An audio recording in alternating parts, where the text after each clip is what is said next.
मौलाना साहब ने ईद की नमाज कहाँ पढ़नी है और ईद के दिन क्या करना है, इस बारे में कई ज़रूरी बातें बताई हैं। आइए वीडियो देखते हैं। ईद की नमाज ईदगाह में पढ़िए। ईद की नमाज कहाँ पढ़ना है भाई, बोलो? ईदगाह में बड़ा ज़्यादा सवाब है।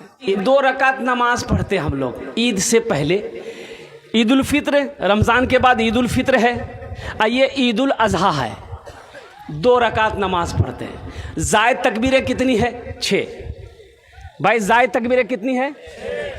अच्छा, कितने नौजवानों को पते नहीं है कि कब हाथ उठाना है, कब छोड़ना है, कब बहाना है, पते नहीं। उसको सीखना होगा ना भाई। हमको पता नहीं है तो सीखेंगे ना हम। लेकिन बेचारा नमाज तो पढ़ता है। अब नमाज हो या ना हो लेकिन पढ़ लेता। पता है ये नहीं है, पता है ये नहीं, पड़ोसी को देख के पढ़ लेता है। कपड़ा मालूम है, पूर्णिया में रेडीमेड का रायमंड का कपड़ा है, ये कपड़ा तो बड़ा कीमती है, लेकिन नमाज पढ़ने जा रहा है, बुधवा को पता ही नहीं है, तरकीब नमाज मालूम ही नहीं है। कब हाथ उठाना है और कब छोड़ना है, कब फिर बांधना है, कब क्या करना, पता नहीं है, लेकिन नमाज पढ़ लेता है। कैसे पढ़ता है? पड़ोसी को देखता है, तो हाथ उठा लो भैया। ईद की नमाज पढ़ने के लिए बड़े बड़े शहरों में देखेंगे उस दिन रिक्शा वाले की खूब कमाई होती है। रिक्शे वाले की खूब कमाई होती है। हाँ, वो पैसेंजर ढोते रहता है। लोग ईदगाह नमाज पढ़ने जाते हैं तो वो लोगों को बिठा के लेके जाता है, छोड़ता है।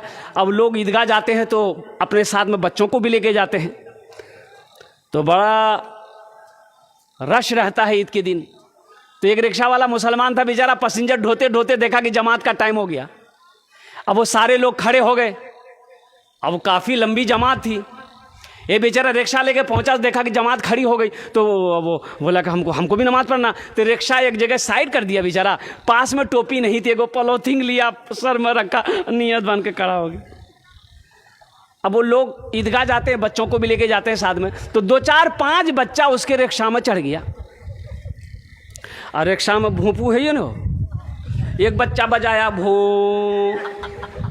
ती बोलता रे उतर में। वो बच्चा बजाना छोड़ दिया। फिर ये ऐसे है, फिर एक बच्चा थोड़ी देर फिर बजाया। ये बोलता अभी हम नमाज में हैं, नमाज में नहीं रहते तो हम बता देते। भाई नमाज भेले? अरे बोलो नमाज होते। इसलिए मेरे नौजवानों, नमाज सीखो, नमाज सीखो, तो तरीक़ा सीखो, आदाब नमाज सीखो। तकबीर, अजय इसमें तकबीर पढ़नी है। अल्लाह अकबर, अल्लाह अकबर, ला इलाहा इल्लल्लाह, अल्लाह अकबर, अल्लाह अकबर, वलिल्लाहिल हम्द। ये तकबीर पढ़ते हुए जाना है, तकबीर पढ़ते हुए आना है। और 9वीं ज़िलहिज्जा की फ़जर से लेकर 13वीं ज़िलहिज्जा की असर की नमाज तक, हर नमाज के बाद 1 मरतबा ये अय्याम तशरीक़ पढ़ना है।